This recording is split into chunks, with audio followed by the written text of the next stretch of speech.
Active से पेशु, यानी कर्तवाच्य से कर्मवाच्य। हिंदी का जो रूपांतरण है वो कर्तवाच्य और कर्मवाच्य होता है।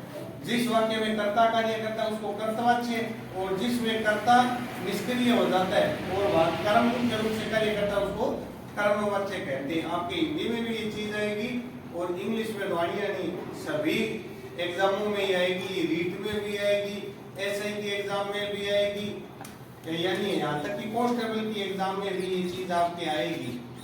एक्टिव टू पेशु, इसमें क्या है कि आपके एबेसेडर से भरवाएगा। एबेसेडर में क्या है, ऑब्जेक्टिव क्वेश्चन देकर कि इसमें जाएगा कहवाएगा, वो पेशु बनाकर देगा आपको, ठीक है।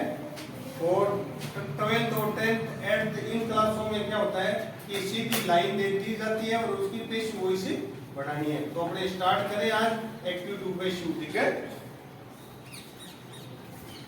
ये देखो क्या होता है एक्टिव टू पेशु। सबसे पहले अपने उदाहरण से शुरू करते हैं। आई राइट ए लेटर, मालूम ये है I write a letter, I write a letter, ये चीज है, ठीक है नी। आई राइट ए लेटर। अब इसकी पेशु वॉइस बनानी हो, आज इसके लिए सबसे बढ़िया सूत्र बताऊंगा आपको ताकि आप भूलोगे नहीं, ऐसा पैटर्न होगा। तो जैसे ये है, ये चीज है, ये कर्म है, इस कर्म को यहां ले आओ। A letter is written, WRITTN, written by me, ठीक है। A letter is written by me, एक पत्र मेरे द्वारा लिखा गया, ठीक है। आपने जैसे मानो अन्य कोई वाक्य हो, he is playing football, PLAYN, playing football. अब इसमें होता क्या है कि देखो, अब इसमें आई राइट ए लेटर, मैं एक पत्र लिखता हूँ, सीधी सी बात है, ठीक है। कर्ता पर दबाव आ रहा है, कर्ता ही मुख्य कार्य कर रहा है। अब यहाँ क्या हुआ, एक पत्र मेरे द्वारा लिखा जा रहा है, ये पेशु में होगी बात है, ये किसी में होगी, पेशु में होगी। एक पत्र मेरे द्वारा लिखा जा रहा है, पेशु में होगी, यानी एक लेटर पर कर्म पर ज्यादा दबाव आ रहा है, नहीं कर्म पर ज्यादा फोकस हो रहा है, इसलिए इसको कर्मवाच्य कहते हैं। अब ही इज प्लेइंग फुटबॉल, वह एक फुटबॉल खेल रहा है, तो देखो इसकी क्या हो जाएगी, फुटबॉल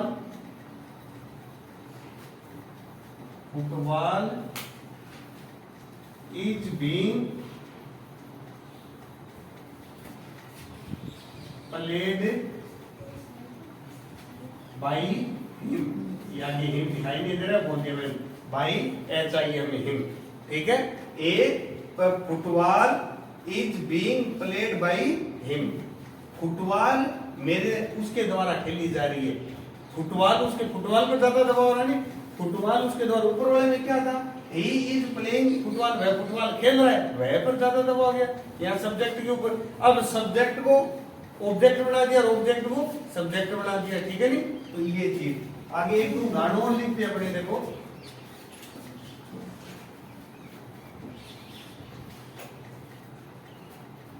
जैसे Yashpal, YESPAL,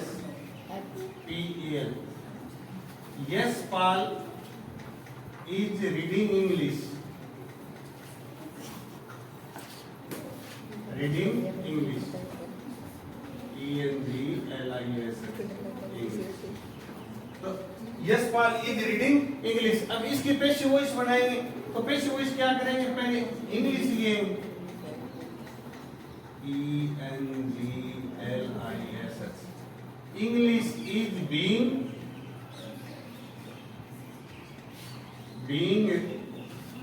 English is being reading read by Yashpal, YESHPAL, ठीक है, ठीक है। ये आ गया, वापिस इंग्लिश को इधर सब्जेक्ट बना दिया और सब्जेक्ट को ऑब्जेक्ट बना दिया, ठीक है। ये पेशु वॉइस में है। पेशु वॉइस में क्या है कि इसमें सबसे पहले देखो एक्टिव टू पेशु, एक्टिव से पेशु, कर्तवाच्य से कर्मवाच्य, यानी एक्टिव मतलब होता है चूज एकदम एक्टिव रहे करता, उसको एक्टिव कह दिया। पेशिव में होता है वहां करता सुस्त हो जाएगा, पेशिव वॉइस बनाते। ये एक्टिव था, Yashpal is reading English, Yashpal अंग्रेजी पढ़ रहा है, सुस्त है यशपाल। अब इसकी जगह English is being read by Yashpal, अब वो यशपाल सुस्त हो गया नहीं वहां करता, और ये इंग्लिश है वो एक्टिव हो गई, ठीक है नहीं, यानी इसमें कर्म है वो प्रभावी हो जाता है, एक्टिव हो जाता है, इसलिए इसको एक्टिव टू पेशिव कहा जाता है। पेशिव में क्या है कि सब्जेक्ट है वो शांत हो जाता है और ऑब्जेक्ट उसमें मुख्य रूप से कार्य करने लग जाता है। तो अपने आज एक्टिव टू पेशिव बनाने के नियम ये है। सबसे पहले क्या है, सब्जेक्ट को ऑब्जेक्ट में चेंज और ऑब्जेक्ट को सब्जेक्ट में चेंज, ठीक है नहीं। पहले क्या है देखो, सब्जेक्ट को ऑब्जेक्ट में चेंज और ऑब्जेक्ट को सब्जेक्ट में चेंज, ये तो अपने किया है।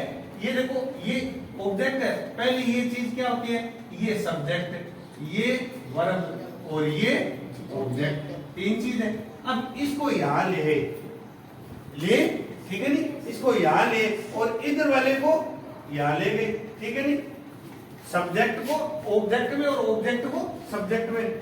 इसमें वर्ब की थर्ड फॉर्म लगेगी। पेशिव वॉइस बनाते समय हमेशा ये ध्यान रखें कि क्रिया की थर्ड फॉर्म ही का प्रयोग होता है, वर्ब की थर्ड फॉर्म। इसलिए लिखा इंग्लिश इज बीइंग रीड की तीनों सेम होती है फॉर्म में, फर्स्ट सेकंड थर्ड, ठीक है नहीं, तीनों सेम होगी इसकी। तो English is being read by Yashpal, English is being read by Yashpal, ठीक है नहीं, ये चीज होगी। ये देखो ये चीज विशेष रूप से ध्यान रखो आप, ये चीज विशेष रूप से ध्यान रखो कि इसमें तो फॉर्म थर्ड हो और एक ऑब्जेक्ट को सब्जेक्ट बनाना पड़ेगा, सब्जेक्ट को ऑब्जेक्ट बनाना पड़ेगा, ठीक है नहीं, ये चीज समझ में आएगी नहीं, सब्जेक्ट को ऑब्जेक्ट और ऑब्जेक्ट को सब्जेक्ट। तीसरी चीज देखो, ऑब्जेक्ट को प्राय यानी हमेशा नहीं, प्राय क्या लगाकर लिखा जाता है, बाई लगाकर लिखेंगे। ऑब्जेक्ट को क्या लगाकर लिखेंगे, बाई लगाकर लिखेंगे, ठीक है नहीं, ऑब्जेक्ट को क्या करेंगे, बाई लगाकर लिख देंगे। क्या करेंगे, ऑब्जेक्ट को बाई लगाकर अपने लिख देंगे। ये देखो English is being read by Yashpal, English is read by आ गया, ठीक है।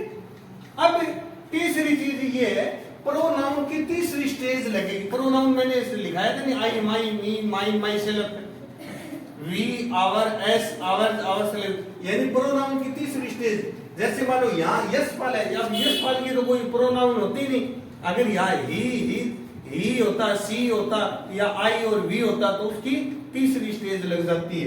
तीसरी स्टेज में मेरा बताया हुआ आपको कि आई की मी होती है, वी की एस होती है, सी की हर होती है और हिम की नहीं, ही की हिम होती है, ठीक है, दे की देम होती है। तो ये चीज लगेगी तीसरी स्टेज।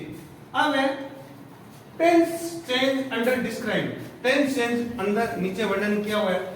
अगर यहाँ वी फर्स्ट हो, वी फर्स्ट या डू या डज हो, वी फर्स्ट या डू या डज हो, यहाँ अगर वी फर्स्ट है, जैसे मान लो वी फर्स्ट कैसे, ये देखो यहाँ मान लो ये लगा दिया, ये चीज आ गई, ये चीज आ गई, Yashpal reads READS reads English, तो इसकी क्या हो जाएगी, ये देखो अगर वी फर्स्ट है, अगर वी फर्स्ट है या डू या डज है तो वो किस में बदल जाएगी, इज एम आर में, तीनों में से plus V third plus by. देखो अब यशपाल रीड्स, तो यहाँ क्या हो जाएगा, इंग्लिश इज तीनों में है, इंग्लिश एक वचन है तो इसके साथ ही जाएगा, English is read, English is read by Yashpal, ठीक है। अगर मान लो यहां देखो, अगर इज एम आर हो, पेशिव वॉइस एक्टिव में is am are plus V first ING हो तो किस में बदल जाएगा, जैसे ये अपने किया था, English is Yashpal is reading English, ठीक है। तो ये देखो अगर यहाँ is am are plus V first ING हो तो किस में बदल जाएगी, is am are plus being लग जाएगा, ठीक है नहीं। तो English is being read by Yashpal, ठीक है। अब आगे हो तो किस में बदल जाएगा, जैसे Yashpal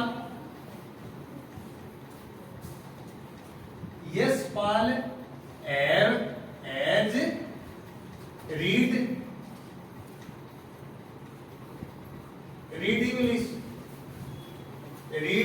English, Yashpal has read English, ENGLISH English. तो इसका क्या हो जाएगा, इंग्लिश, देखो यहां क्या हो जाएगा, इंग्लिश ENGLISH इंग्लिश। अब एज और हैव तो किससे बदल जाएंगे, एज बीन और हैव बीन, इंग्लिश एक वचन है जिसके साथ एज आ जाएगा, has been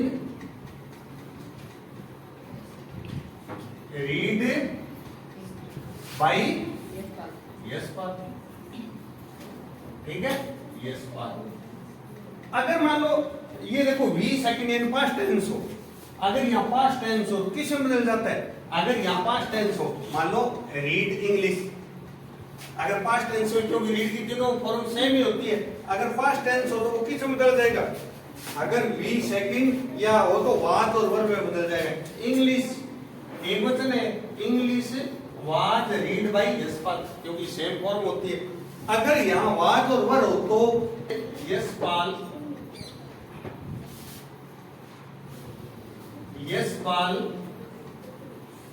was reading English, ENGLISH English, ये हो गया। तो इसको कैसे बनाएंगे, इसको देखो क्या हो गया, इंग्लिश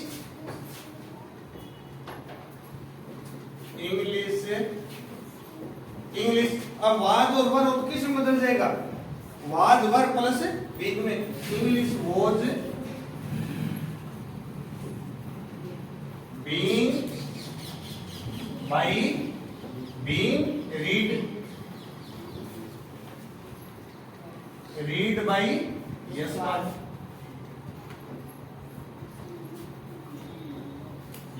ठीक है। अगर मान लो यहां ऐड हो, मान लो यहां ऐड और यस पाल ऐड, या रीड की तीनों फॉर्म सेम ही होती है, तीनों फॉर्म सेम ही होती है, चुप had being read by Yashpal, ठीक है। अब आगे आ गया, अगर सैल और विल हो तो किस में बदल जाएगा, सैल भी और विल भी, यस पाल विल भी आ जाएगा, Yashpal will read English, Yashpal English पढ़ेगा तो वो किस में बदल जाएगा, इंग्लिश विल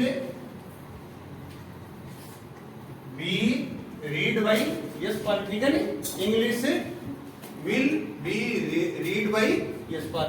आगे बात, यानी इसी तरह से ये टेंस परिवर्तन हुआ।